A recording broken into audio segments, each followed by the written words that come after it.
Hello, j'espère que vous allez bien. Alors, aujourd'hui, on va aborder un sujet un peu fondamental. Là, je suis en train de passer en replay un trade que j'aurais tout à fait pu prendre. Avouez que c'est quand même une sensation assez incroyable, et j'espère que vous l'avez tous vécu, c'est-à-dire, vous entrez en position, et le marché, il bouge en votre faveur. Et donc, vous êtes en gain, et votre première pensée, c'est, évidemment, je ne veux pas que ce trade gagnant se transforme en trade perdant. Et vous faites que tout le monde vous a appris à faire, enfin j'imagine, vous déplacez votre stop loss sur votre point d'entrée, c'est-à-dire à break-even. Et on transforme ainsi un trade en ce qu'on appelle un trade gratuit. Donc arrivé ici, je pourrais très bien me dire, je vais sécuriser mon trade et je vais mettre donc mon stop à break-even. Et là, ce qui se passe, je vais le remettre comme il était, vous ressentez un soulagement immédiat, vous avez éliminé le risque et quoi qu'il arrive, vous ne perdrez pas d'argent. Et si je vous disais que ce geste, ce simple mécanisme de sécurité est l'une des principales raisons pour lesquelles la plupart des traders ne parviennent jamais à être rentables. Donc là, je vais aborder un sujet assez polémique en fait, sur lequel on n'est pas forcément tous d'accord, et je vous demande pas d'être d'accord avec moi, mais je vais essayer de disséquer avec vous le mythe du break-even. Et je pense que vous allez très vite comprendre ce que je pense de cette opération, de passer un trade à break-even. Je vais essayer de prouver, en tout cas de démontrer, psychologiquement, techniquement et statistiquement, que le trade gratuit, c'est en réalité l'une des habitudes les plus coûteuses que vous puissiez avoir. Et le plus important encore, je vais vous montrer que moi, je fais à la place. Donc pour comprendre pourquoi le break-even est si improductif, on doit d'abord comprendre pourquoi nous sommes si attirés par lui. Et la réponse, elle est inconfortable. Il ne s'agit pas de gestion du capital, il s'agit de gestion de l'ego. Pensez-y, la douleur de voir un trade gagnant, comme ici, de quelques centaines de dollars ou quelques milliers de dollars, peu importe, revenir à zéro, puis se transformer en une perte au final de quelques centaines ou quelques milliers de dollars, elle est immense. Psychologiquement, c'est dévastateur. En déplaçant votre stop ABE, vous ne protégez pas votre capital, protégez votre ego et la sensation d'avoir eu tort. Le problème, c'est que cette gestion, elle est basée sur une émotion, la peur, et non sur la logique du marché. Elle vous donne une fausse sensation de sécurité. Et évidemment, elle a un coût caché qui est désastreux. Et ce coût, moi, c'est ce que j'appelle la corruption des données. Par exemple, vous tenez un journal de trading et vous voyez un taux de victoire de 60% par exemple. Vous vous dites, mes entrées sont bonnes. Donc c'est ma gestion qui pose problème, je ne gagne pas assez. Vous venez de faire un diagnostic complètement erroné. Le BE, il a masqué la réalité. Le problème, ça n'est pas votre risque ratio. Le problème, c'est que vous coupez les trades qui allaient devenir vos plus grands gagnants. Vous avez un taux de victoire élevé et un compte qui stagne ou qui baisse. Le BE, il va créer une boucle de rétroaction corrompue qui vous empêche de ne jamais identifier la vraie faille. Et la vraie faille, c'est votre gestion de sortie. Donc pour préparer cette vidéo, je me suis quand même bien documenté. Je vous mettrai quelques sources quand même qui pourront éventuellement vous aider à mieux comprendre un peu cet impact et comment la façon dont vous gérez vos sorties peut complètement, radicalement changer la profitabilité d'une même stratégie. Alors maintenant, on va parler du marché. Le marché, il a une règle fondamentale. Il ne sait pas où vous êtes entré. Et il s'en moque complètement. Ça, c'est vrai que c'est une sorte de fantasme, un peu, parfois, qu'on pourrait appeler un sentiment de persécution, d'avoir l'impression que le marché va revenir à l'endroit où vous êtes entré. Comme s'il savait où vous êtes positionné. Donc, regardez, par exemple, ici. Vous placez votre stop loss initial, le stop loss technique, sous un niveau de structure. Par exemple, sous un support ou sous un creux de bougie, par exemple. S'il est touché, cela signifie que votre scénario de trading, il est invalidé. Maintenant, vous déplacez votre stop au break-even, au niveau de break-even, c'est-à-dire à votre niveau d'entrée. À quel niveau technique cela correspond? Rien. C'est pas un support, c'est pas une résistance, c'est juste votre point d'entrée. Pire encore, c'est souvent le pire endroit où placer un stop. Alors, je vais revenir à mon trade initial, celui que je vous ai présenté en début de vidéo. Voilà. Admettons, ici, je suis déjà à presque 2/3 de ma position. Donc là, je ne veux pas rendre mes gains et surtout, je ne veux pas transformer ce trade en trade perdant. On va voir un peu ce qui s'est passé. Donc, on va avancer. Donc, ça se passe bien pour l'instant. Et hop, voilà, ça y est. Là, j'ai ramené mon stop ABE, je suis sorti ici. Maintenant, on va agrandir un petit peu et on va voir qu'est-ce qu'il advient de cette position.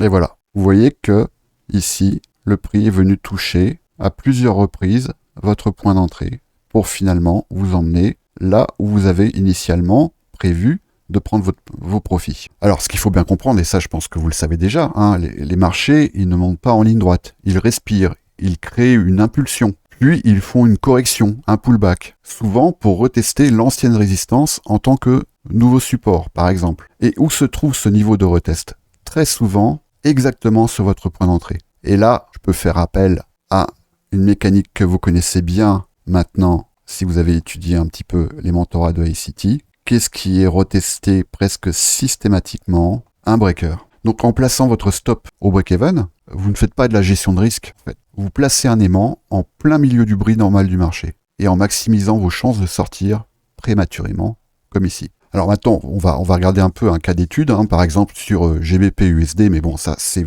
un prétexte, on pourrait appliquer ça à n'importe quel asset.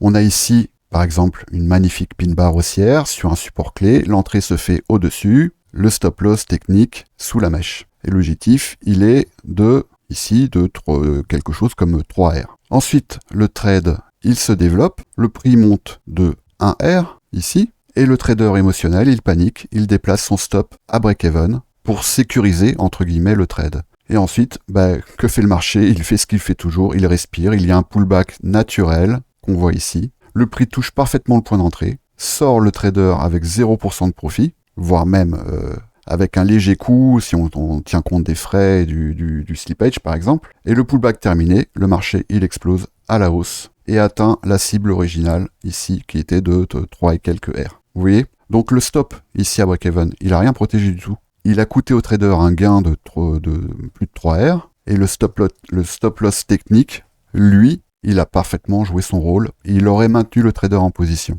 Donc maintenant, si la psychologie et le price action ne vous ont pas convaincu, les mathématiques peut-être le feront. Un trading rentable à long terme, il ne dépend que d'une seule chose, votre espérance mathématique. Donc pour gagner de l'argent, cette formule, elle doit être positive. C'est-à-dire que le stop au BE, c'est une attaque directe et systématique contre le gain moyen. Pourquoi? Les stratégies de tendance rentable, elles dépendent de quelques home runs, c'est-à-dire vraiment de quelques trades à 5, 10 R qui payent pour toutes les petites pertes. Et voilà le chiffre qui tue. Hein. Il y a une étude sur une stratégie de suivi de tendance très rentable qui a révélé que même sur les trades les plus gagnants, ceux qui ont fait 5 R ou plus, ils n'étaient sûrs de déplacer le stop au BE que dans la moitié des cas. C'est-à-dire, dit autrement, 50% de vos trades, de vos plus gros trades, revisitent le point d'entrée. Donc là, je pense que vous comprenez maintenant. Votre stratégie de BE coupe systématiquement la moitié de vos meilleurs trades et se transforme en trade nul.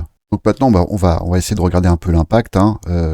Vous avez deux scénarios. Donc un scénario avec une gestion technique et un deuxième scénario avec une gestion à break-even. Une stratégie standard, 40% de gain, très rentable, plus 60 R. Scénario B, la même stratégie d'entrée, mais en se basant sur notre étude. La moitié des 40 trades gagnants sont stoppés à break-even. Le résultat, l'espérance de gain, elle tombe à 0.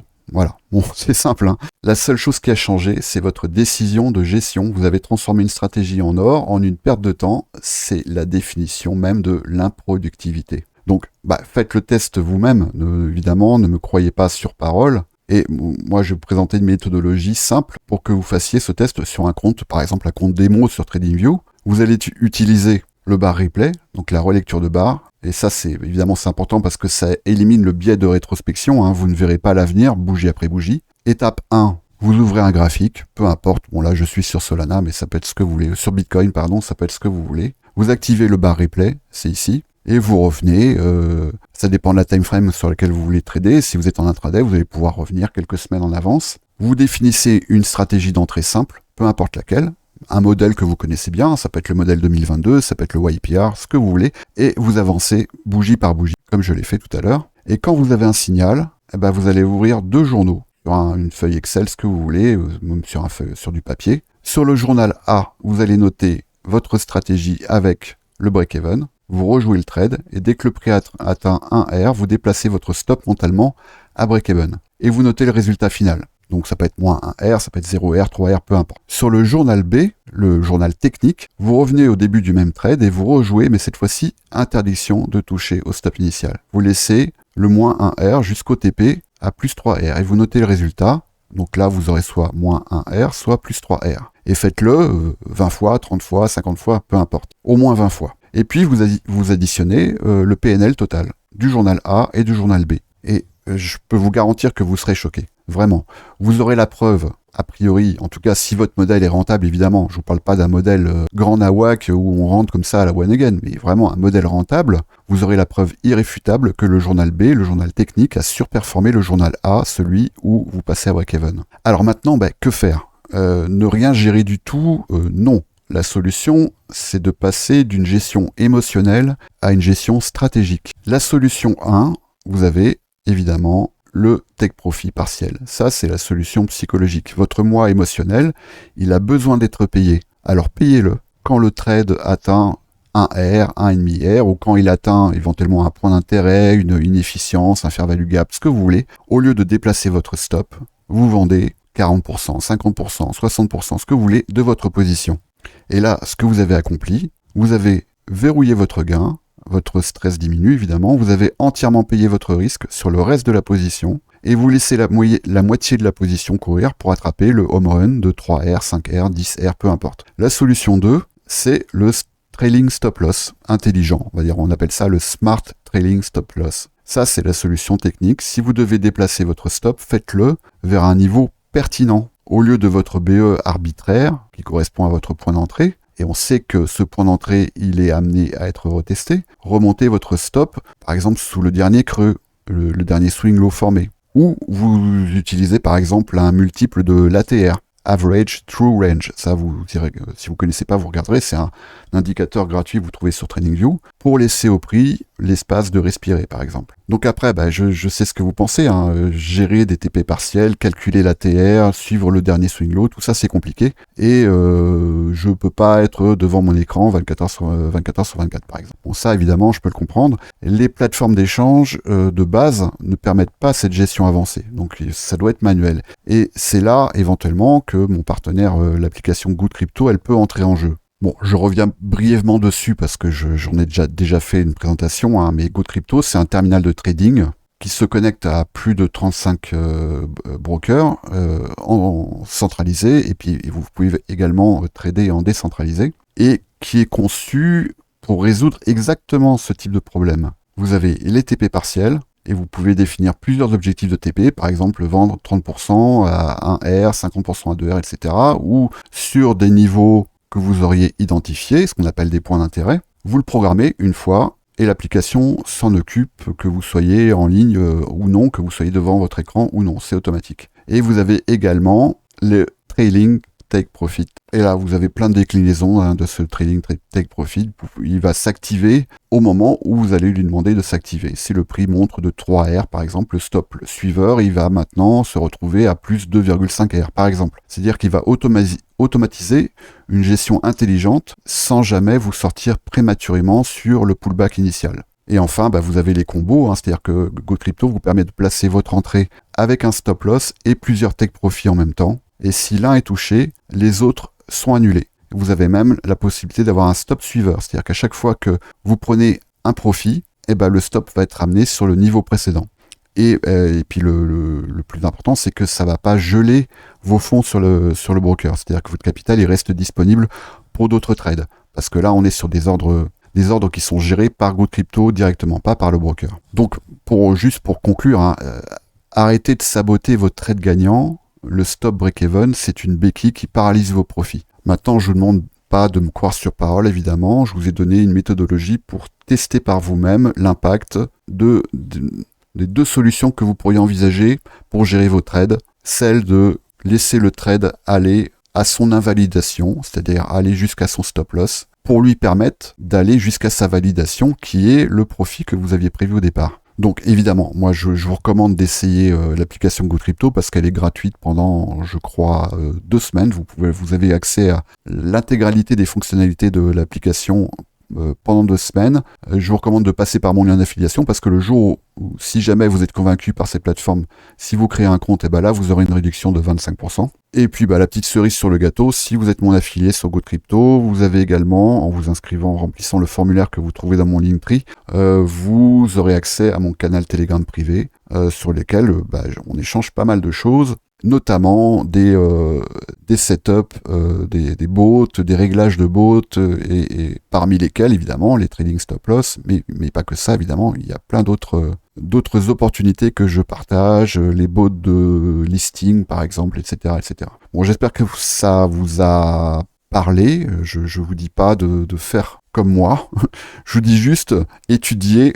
Prenez au moins le temps d'étudier pendant quelques jours, quelques semaines, l'impact de ces fameux break-even auxquels vous avez peut-être l'habitude. Ça se trouve, c'est pas du tout dans vos habitudes, auquel cas, il n'y a aucun souci. Mais si vous avez l'habitude de passer rapidement à break-even par peur de transformer un trade gagnant en trade perdant, eh ben, faites la comparaison. Qu'est-ce qui se serait passé ici, par exemple, si j'étais passé à break-even, je me serais retrouvé avec un trade en légère perte. Par contre, si j'avais pensé à prendre des profits, par exemple, sur cette inefficience, ici, et si j'avais récupéré ne serait-ce que 20-30% de mes gains ici, bah, j'ai plus besoin de passer à break-even.